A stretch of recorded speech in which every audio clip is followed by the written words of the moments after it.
Hola a todos y todas. Bienvenidos al encuentro El Futuro Llama. El día de hoy estamos trabajando desde el punto de encuentro, el cuidado de la vida y la defensa del territorio. El día de hoy nos convoca un espacio de charla muy interesante con una temática relevante para el estado de Jalisco, que en realidad tiene un calado internacional, que es la crisis climática, pero el enfoque que le queremos dar es qué podemos hacer de nuestros municipios. Para ello, tengo el honor de presentar a dos especialistas en el tema, que son Adriana Chávez y Pablo Montaño. Bienvenidos. Hola, gracias. Hola, Quisiera hola. empezar, perdón, Adriana. Quisiera empezar preguntándoles, desde su trayectoria, su experiencia, su trabajo, ¿cómo fue que se vincularon al tema de la crisis climática? Bueno, voy a empezar yo. Soy, Adriana Chávez y soy arquitecta. Estudié una maestría en diseño urbano, paisaje y ecología en la Universidad de Harvard.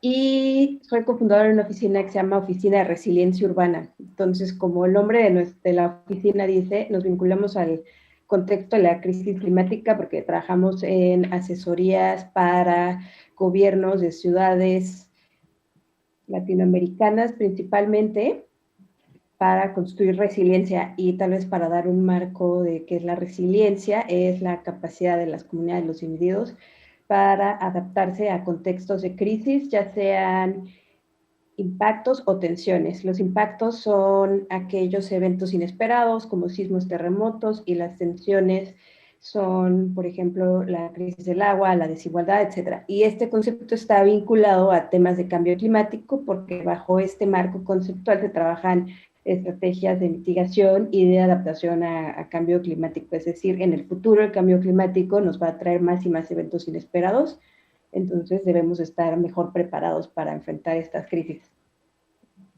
Muchas gracias, Adriana. Pablo, ¿qué nos pudieras compartir al respecto?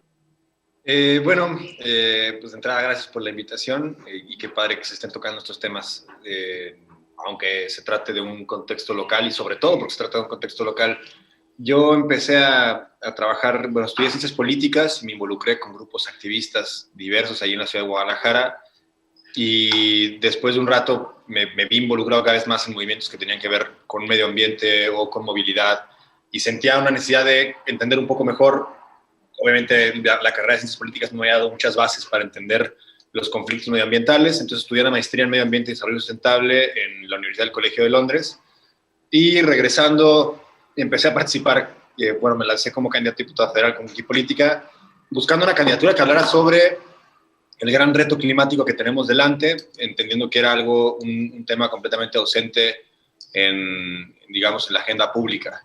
Y actualmente estoy trabajando en una organización que ayudé a formar, que se llama Conexiones Climáticas, donde buscamos precisamente generar esos vínculos entre el quehacer de las personas, de las organizaciones, de las comunidades y de los municipios, con su papel frente a la crisis climática, ¿no? Entonces, considero que parte de las narrativas que han estado equivocadas sobre la crisis climática es que es un conflicto que se puede resolver únicamente desde altas esferas de gobierno y de instancias internacionales, cuando hay mucho que se puede hacer desde muchas otras esferas y de muchos espacios más cercanos al territorio.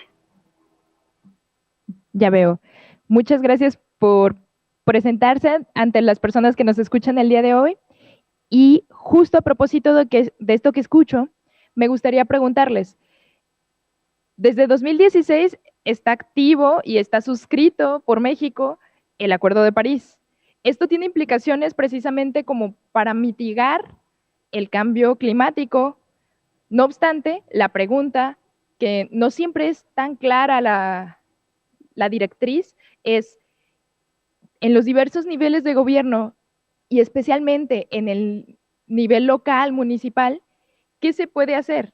¿Hay un vínculo entre ese acuerdo o ese tratado internacional y lo que nosotros podamos hacer desde el nivel local?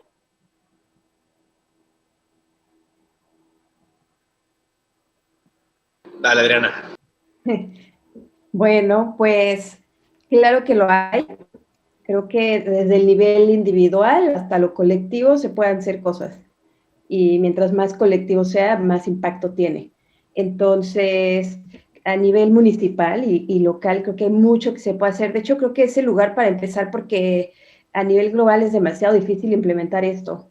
En cambio, a nivel local creo que es donde pueden suceder cambios. Por ejemplo, en la movilidad, dejar de usar el auto y pasarnos a la bicicleta, ¿no? O transporte público. También el tema de energías limpias, ¿no? Creo que ahí tenemos que hacer un cambio radical, sobre todo en México, en transitar hacia las energías renovables. Entonces, todo esto puede empezar a nivel local, creo que es el lugar para hacerlo. Captación de agua de lluvia, hay muchísimas estrategias. Y también, bueno, aquí tal vez esto es un poco más técnico, pero depende si estás buscando en la adaptación o la mitigación, ¿no? Adaptación es que te vas a adaptar hacia algún cambio que va a suceder, ¿no? Por ejemplo, hacia los cambios de temperatura o los cambios de precipitación. Y la mitigación es justo que quieres reducir las emisiones. Entonces, creo que tenemos que trabajar en las dos estrategias. Gracias, Adriana. Y no sé si quisieras darle continuidad a la pregunta, Pablo. Sí, claro, encantado.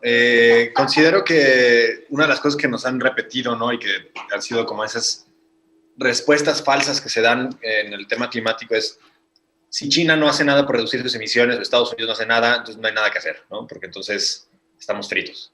Y en realidad hay muchísimo que se puede hacer. Desde el nivel local, de entrada, yo siempre he establecido, y no lo digo yo, sino que lo han dicho varios teóricos, la escala local, la escala municipal es la que existe. Las demás son abstracciones. Guadalajara, Zapopan, tienen un clima, tienen un tipo de suelo, tienen unas condiciones particulares. Jalisco es un dibujo en un mapa, y México también. Por lo tanto, la escala en la que puedes aplicar con conocimiento del territorio acciones, como decía bien Adriana, para mitigar o para adaptarse, es en lo local. Y hay que entender que uno, esta crisis se generó de manera colectiva y se tiene que resolver de manera colectiva. Entonces, desde mi colectividad, que puede ser una universidad, puede ser una escuela, puede ser un municipio, puede ser una colonia, un distrito, ¿dónde están las cosas que tenemos que cambiar? ¿Dónde están los aspectos que tenemos que mejorar para ser congruentes con esos objetivos de mantenernos dentro de un margen vivible de planeta, ¿no? Que la ciencia nos los marca en los 1.5 grados. En el caso de Zapopan, por ejemplo, la mayoría de las emisiones de CO2 que se emiten en el municipio de Zapopan vienen de automóviles particulares. Entonces suena como un lugar común hablar de dejar el carro, pero tiene todo el sentido del mundo. Ahí es donde está el mayor impacto que se puede hacer es donde está el mayor impacto que se puede hacer desde los aspectos locales, ¿no? Tal cual, esto que comentan, es decir, por un lado, Adriana nos comenta, es el espacio, lo local, lo más fácil de iniciar, y por otro lado, Pablo nos dices, y es lo más real, es lo más tangible, es lo más concreto. Y hablan también de dobles estrategias, es decir, adaptación y mitigación. En ese tenor, me gustaría preguntarles, se han señalado los gases del efecto invernadero como uno de los principales causales del incremento de temperaturas, la desertificación de ciertos territorios y demás. A nivel local, ¿ustedes consideran que contamos o podríamos disponer, digamos, alguna ruta de acción en materia de adaptación y mitigación de los gases de efecto invernadero?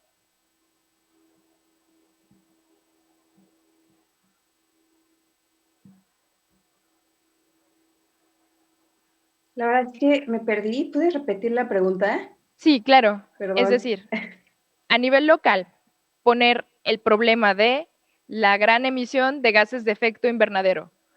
Nosotros tenemos una doble alternativa de acuerdo con lo que plantean. Bien pudiera ser adaptación, también puede ser mitigación. Explorándolo o llevándolo a lo local, ¿qué podríamos hacer al respecto o de frente a los gases de efecto invernadero? Bueno, ahí depende también mucho de la condición específica, ¿no? De las ciudades en las que estés trabajando y de las comunidades, pero creo que, bueno, hay algunos conceptos fundamentales y claves, ¿no? Como es el tema de movilidad, es súper importante, el tema energético también es de lo que más ¿no? Gases está produciendo.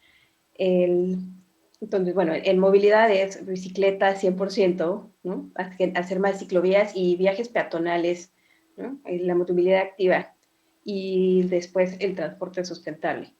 Y en energía es promover energías limpias y renovables.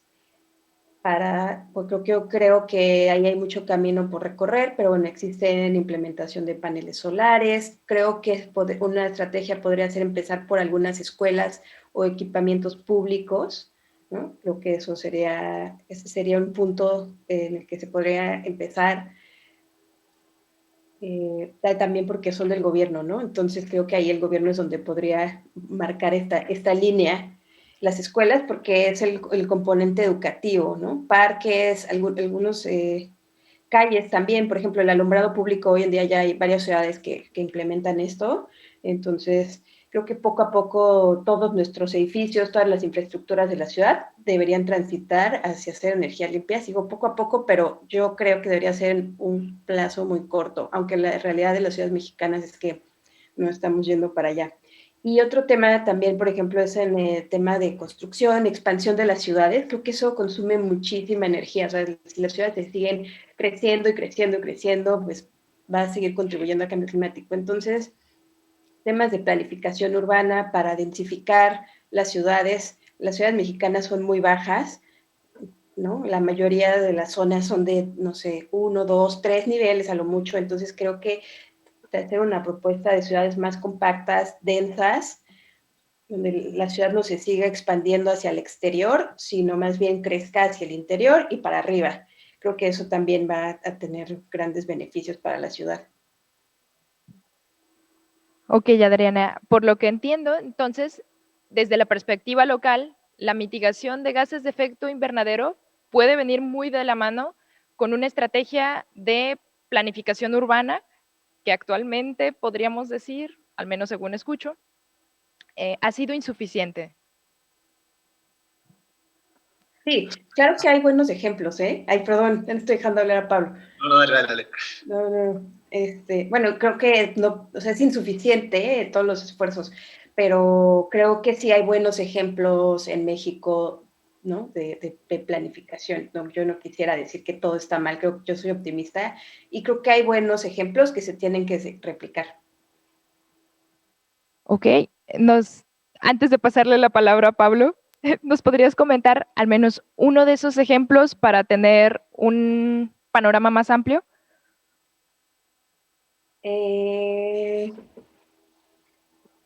Bueno, voy a dar un ejemplo que en un proyecto que trabajé hace tiempo, pero es la ciudad de Hermosillo, en un proyecto que trabajé en conjunto con el Banco Interamericano de Desarrollo, con el INPLAN de Hermosillo y con el gobierno de la ciudad, hicieron todo un esfuerzo para generar un plan de acción de la ciudad donde se hizo todo un análisis del crecimiento, ¿no? Nuevas zonas de identificación, transporte sustentable, ciclovías, infraestructura verde, publicaron un manual de infraestructura verde para México, de hecho, y también tienen una estrategia de redensificación y regeneración del centro histórico de Hermosillo. Entonces, la verdad, tienen muchísimas iniciativas y me he topado frecuentemente que Hermosillo es parte de algunas de iniciativas como CityFix, que es una iniciativa de WRI que impulsa infraestructura verde, entonces, y muchas otras ciudades, entonces digo, muchas otras iniciativas. Entonces, para mí ese es un gran ejemplo de muchas iniciativas que están pasando en una sola ciudad. Muchas gracias por ampliar el panorama, Adriana. Nos ayuda mucho el tener precisamente como en el puntero que sí hay casos, que sí está ocurriendo, que no es solamente un ideal, sino que puede convertirse en algo tangible a lo que se camina, a lo que transitamos. Ahora sí, Pablo, ante los gases de efecto invernadero, que tentativamente es urgente que disminuyamos su emisión, ¿qué consideras que esté al alcance de los municipios o de las comunidades locales como estrategia, como ruta para la mitigación? De entrada, creo que, quitaría lo de tentativamente, ¿no? Es urgente que se reduzcan las emisiones de gas de efecto invernadero. Y creo que a veces hay como un falso debate entre si mitigamos o nos adaptamos, ¿no?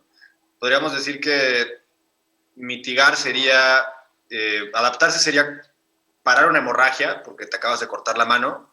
Mitigar sería quitarte la sierra eléctrica de estarte cortando otras partes del cuerpo, ¿no? O sea, ambas cosas las tienes que hacer urgentemente, ¿no? No puedes nada más decir, voy a parar mis hemorragias y me voy a adaptar. No, porque si no mitigas, vas a tener nuevas hemorragias y no vas a acabar nunca. Entonces, de ahí viene la urgencia de frenar las emisiones de gas de efecto invernadero. Ahora, una ciudad, lo mencionaba ahorita y ya lo dijo Adriana, ¿no? Si no planea, es decir, parecieran que muchas cosas en las ciudades, sobre todo grandes como la zona metropolitana de Guadalajara, no se puede hacer otra cosa que tener carro porque las distancias te lo exigen, porque no hay manera que proveas transporte público para las nuevas colonias periféricas que se están generando, por ejemplo, en el norte de Zapopan. Y no son accidente, al final alguien gana con el hecho de generar una ciudad, una urbanización de 60,000 personas en una zona donde no hay servicios. Y el resultado es que esa gente va a tener que usar carros y por lo tanto tienes una tasa altísima de dueños de autos particulares en una ciudad como Guadalajara. Es costosísimo llevar servicios de transporte público. Las bicicletas y las alternativas ambientales se vuelven inviables también porque tienes que pedalear 14, 15 kilómetros a tu lugar de trabajo y lo puede hacer alguien joven, pero no a un adulto mayor, ¿no? Entonces, lo primero es, ¿para qué estás planeando? Y no se puede separar, ¿no? O sea, si tú tienes una dirección de medio ambiente acotada, como a que haga reforestaciones y algunas medidas paliativas del desastre ambiental que estás provocando, no vas a acabar nunca. Necesitas una rectoría de todo el quehacer municipal orientado a compactar la ciudad para poder reducir emisiones, para elevar la calidad de vida de las personas, ¿no? Entonces, empieza por la planeación urbana y empieza también por entender que se trata de derechos, no de una cuestión cosmética o es más agradable tener una ciudad con menos efecto, con menos emisiones, ¿no? Sino es salud, ¿no? Al final la crisis climática o los gases de efecto invernadero tienen esta particularidad que te matan a largo y al corto plazo, porque las emisiones están también en los contaminantes que están en el aire. Y la contaminación del aire está matando personas en la ciudad de Guadalajara todos los días. Y no los vemos así, ¿no? Entonces, ¿qué es lo que se puede hacer? Está muy enfocado en temas de transporte y de movilidad. Y como ya decía Adriana, no voy a ahondar en ello de nuevo, en el tema de modificar las fuentes de energía de las ciudades, ¿no? Correcto.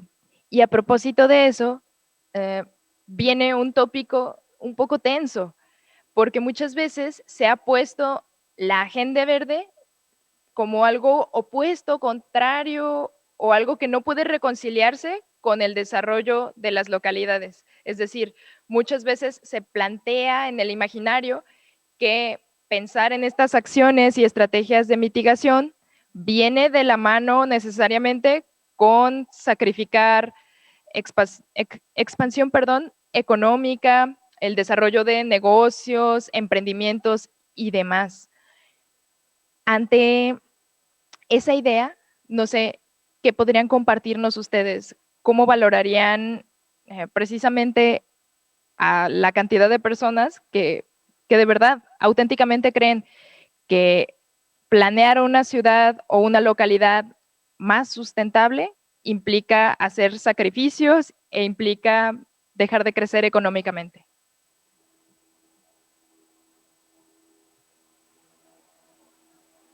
Es un tema muy polémico porque el paradigma es que pues, el desarrollo económico, ¿no?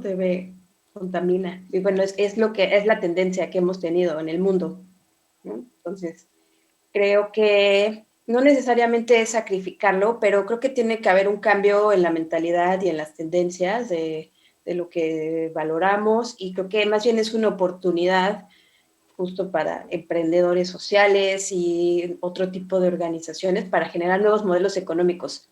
Lo malo es que digo, es muy polémico porque el modelo capitalista está orientado hacia emisiones, ¿no? Entonces, tenemos que cambiar estos modelos económicos y reinventarlos. Es algo, creo que muy, muy, muy teóricamente, ¿no? Es abstracto y difícil de implementar, pero en la práctica creo que sí pueden haber nuevas soluciones y nuevos modelos de negocio.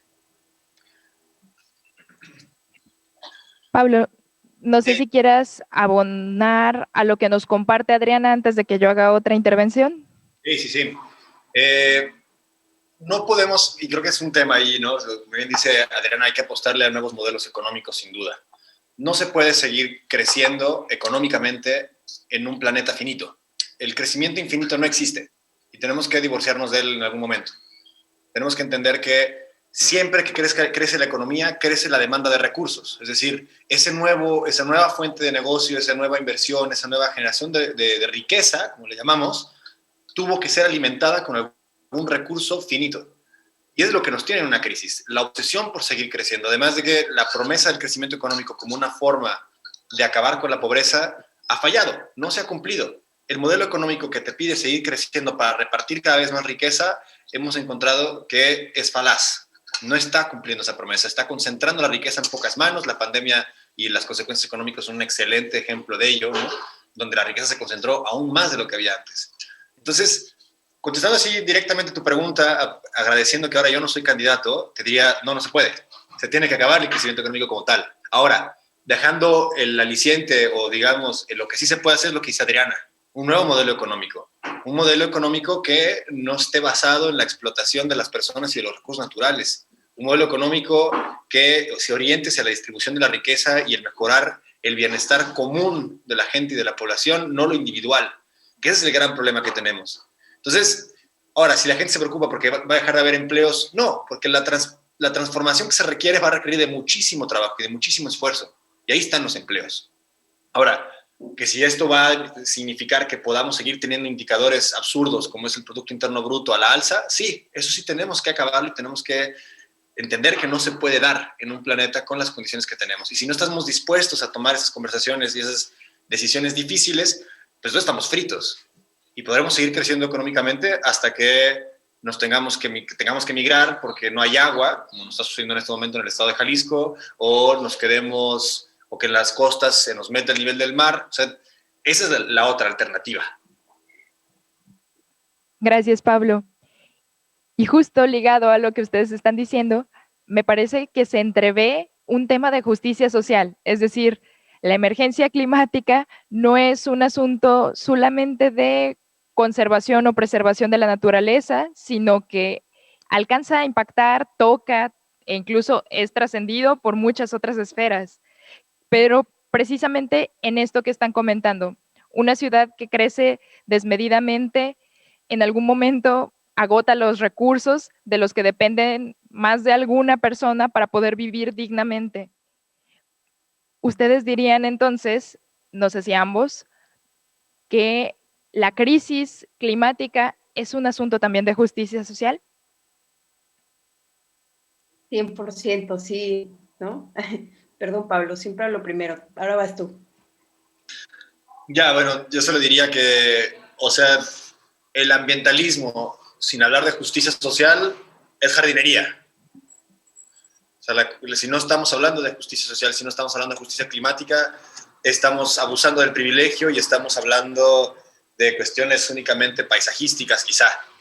Está atravesada la crisis climática por una crisis de desigualdad, por una crisis de violencia, de racismo, de machismo. Están todos esos sismos ahí dentro y es parte de lo que está conduciendo a la crisis, ¿no?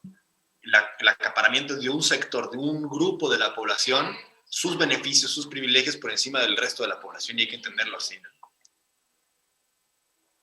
Gracias, Pablo. Y creo que Adriana también quería replicar a esta última pregunta.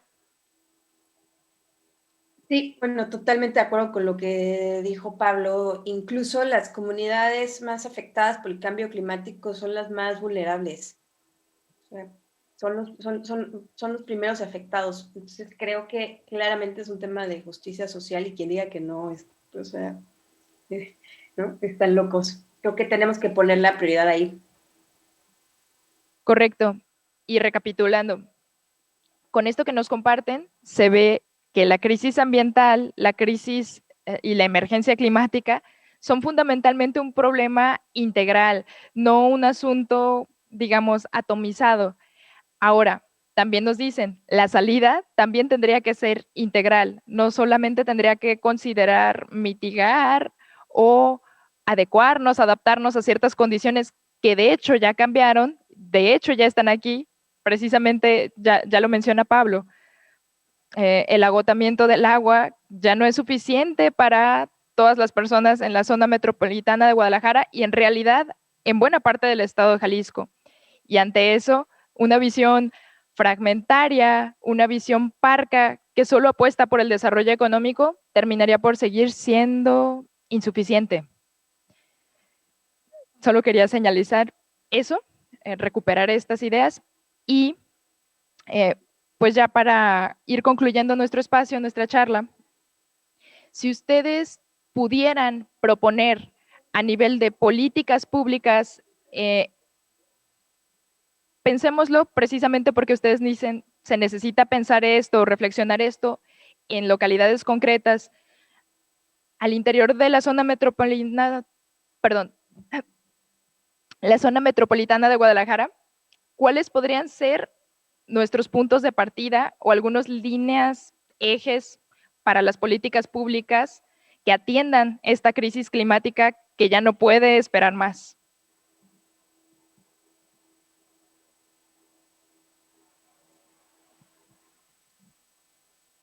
Bueno, yo no soy experta en políticas públicas, hago temas de diseño urbano, pero creo que están relacionados. Entonces, voy a decir que se tiene que impulsar todo el tema de movilidad sustentable, lo que ya mencioné, pero creo que más como un derecho. Otro tema muy importante que no se ha mencionado, pero es el tema de equidad de género.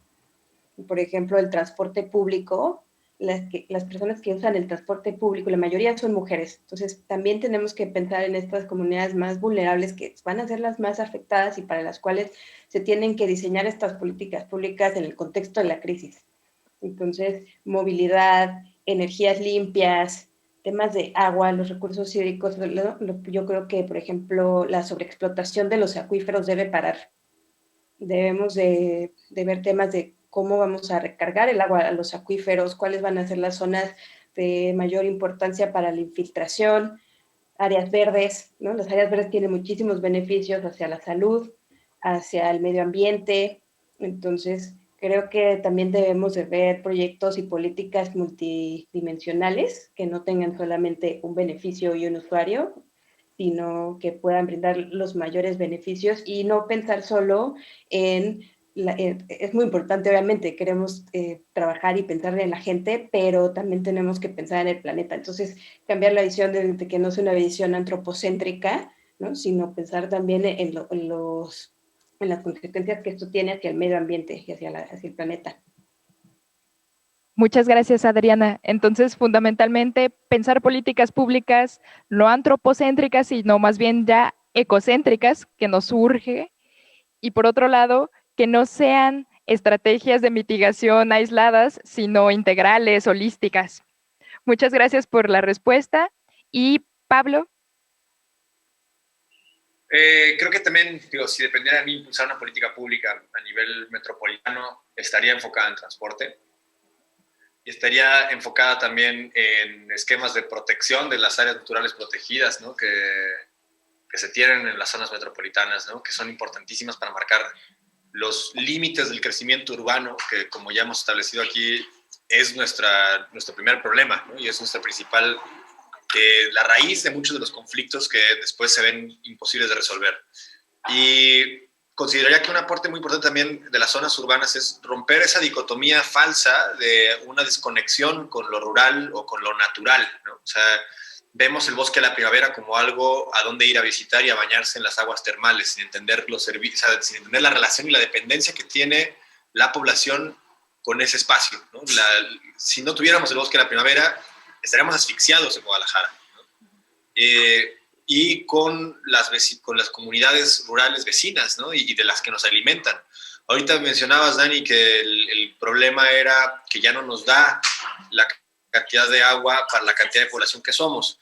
Y hay que tener cuidado con este tipo de discursos porque entonces dejamos de ver las decisiones políticas que se toman, por ejemplo, detrás de una estrategia de promoción de la agroindustria en la zona de recarga del lago de Chapala, donde tienes plastificada toda esa zona rural y donde ya no entra, ya no permea el agua, ya no se recarga de manera natural el acuífero. Sin embargo, ahí hay una decisión política. La tala de bosques en la zona de Ciudad Guzmán, ¿no? Cercano al Nevado de Colima, para poner plantíos de aguacate, todo ese tipo de decisiones, hoy las estamos pagando la falta de agua. Y nos van a decir que es porque somos muchos y porque nos falta el zapotillo y porque no tenemos presas suficientes. Y es mentira. La decisión están tomándola meses, años antes, con el uso que priorizan para el agua y los recursos del Estado. Y están priorizando una industria que no genera alimentos, sino que está enfocada en exportar mercancía y en exportar agua, ¿no? ¿A qué le está dedicando, a qué le está apostando el campo de Jalisco? A producir berries, que son 70% agua, a producir tequila, que es chupe, caña de azúcar, que es azúcar, que no te alimenta, y aguacates, que si bien es comida, pero no puedes vivir de aguacates, ¿no? Entonces estamos, ahí está nuestra agua. ¿Dónde está el agua que nos falta ahorita en varias colonias de Zapopan y de Guadalajara? Está en esas decisiones políticas y en esas decisiones de ordenamiento del territorio a nivel estatal que se sufren en distintas comunidades y localidades de manera distinta.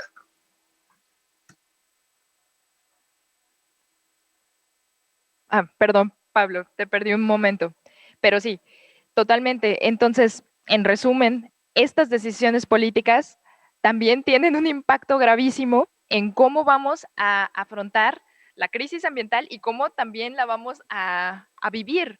Y ya lo están teniendo, en efecto. O sea, esta perspectiva integral de la que ambos han hablado hoy atraviesa la temporalidad. Nos dice, el problema no es inmediato, el problema lleva tiempo, pues digamos, instaurándose, creciendo, y ahora mismo nos está reventando la olla. Pero realmente también nuestras respuestas, también estas políticas públicas tendrían que apuntar a esa dimensión temporal. Si bien atienden como emergencia y como urgencia, tienen que proyectar de manera adecuada cuáles vayan a ser ahora las consecuencias de nuestras nuevas intervenciones. No sé si eso representa un poco también lo que van comentando.